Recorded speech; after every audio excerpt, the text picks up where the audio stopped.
Welcome back to our special coverage on the COVID-19 outbreak in China and especially how it affects the city of Chongqing and its residents.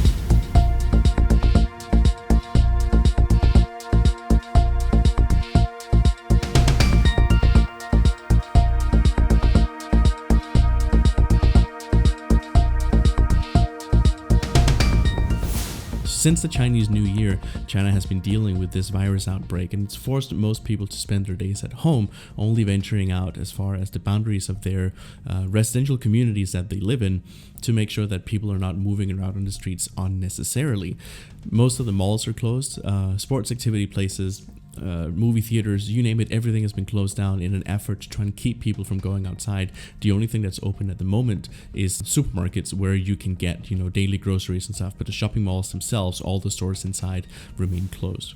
What we're going to be looking at today is how old and young people have adapted very well to the situation, but also how everything today can be done using a smartphone and how the government and local authorities, schools and businesses have incorporated using online technology in an effort to try and get back to a more normal life. And so in today's episode, we're going to focus on the role that these smart technologies are playing in trying to get back to more stable everyday life.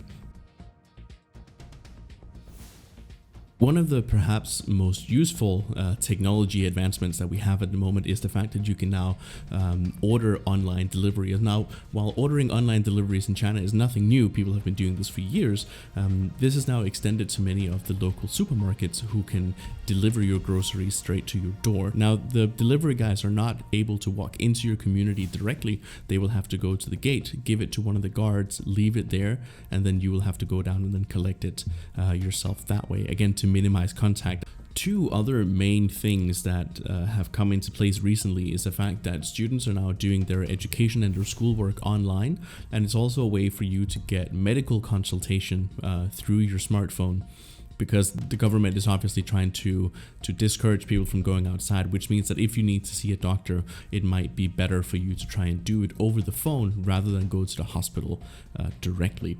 So the new term in Chongqing was supposed to start on around February 1st after the Spring Festival holiday, but because of the virus, this has been postponed until maybe March or April, depending on where in China you are at the moment. So this means that schools have had to find a way to do their classes online with all the students and find ways for the teacher to interact with the students and the parents on a daily basis and assign them homework and stuff. Now, this is by no means an entirely new phenomenon in China. There are many course providers online that parents arrange with children already to boost their performance in school or to pursue a hobby of interest to them. But in Chinese schools, it's not uncommon to have up to 60 students in a class, so teachers have long made use of group chat applications to communicate with parents and share documents and notices.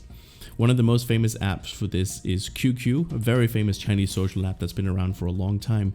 But there are some more professional apps that have come into prominent use recently, such as an app called Ding Ding, or Ding Talk in English. The reason why this app has become so popular is it is an app that is designed for online work, so it has a lot of extra features such as name calling and giving assignments and being able to send files back and forth easily, having an administrator who can supervise and see the stuff that the employees are doing, or in this case the students of a group. Another difficulty that the people in Chongqing are facing is, of course, getting medical advice when they're living under quarantine, because going outside to see a doctor is not nearly as easy as it used to be.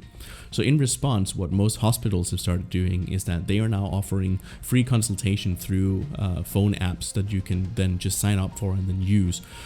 These apps allow you to either talk or chat or speak directly to a doctor. You can use video or photos to show them symptoms or whatever the doctor needs to see.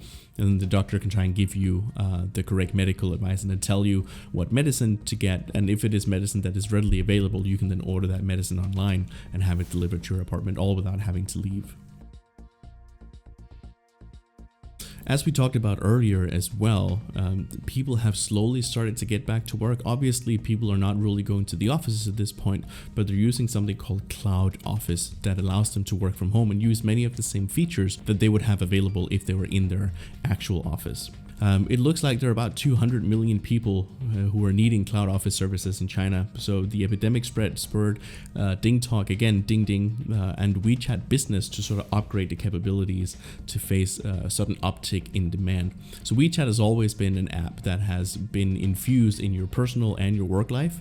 It is an app that connects everyone and does pretty much everything, but WeChat has tried to create a business version of WeChat that you can then use for running your business that allows for bigger conference calls, file sharing, scheduling, and all that stuff. It's not only businesses and workers taking advantage of online platforms while staffed offices are still unavailable. The Chongqing Municipal Tax Service and many other departments like the Bureau of Commerce have improved their efficiency and ease of use as well, with offers peace of mind to thousands during this challenging period. So this means that people who are wanting to start a business or have any other sort of dealings with the government offices, that they can start getting back to doing that as well. For me personally, renewing my visa is something that has to be done around this time, and so my process has been postponed and delayed because of the virus outbreak.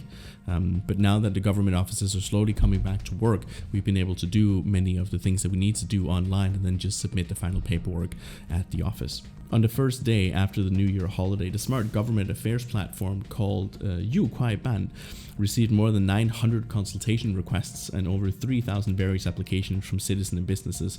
So the virus is not keeping people from trying to get their plans done. There's still people starting businesses, starting online businesses. The government is doing the best that they can to try and keep up with the demand for all the things that are happening recently. So the virus is not something that is going to keep China from functioning. The country and the government is doing a lot to make sure that people can continue, even though they're stuck at home and unable to go outside and do their daily things.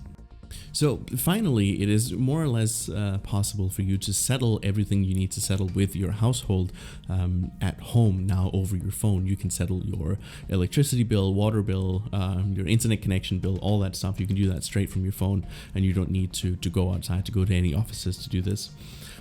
So the smart technology definitely has lessened the disruption to people's lives, and resources have been made available for people to sort of get on with a more day-to-day life kind of thing. The big question really is, once all of this is over, is people going to be wanting to leave their homes, because now everything has been made so convenient that you can do everything from your phone sitting on your couch. So that's going to be interesting to see, although I'm pretty sure that just like myself, people are going to be aching to go outside and just spend time when it's possible. So yeah, until then, see you in the next one.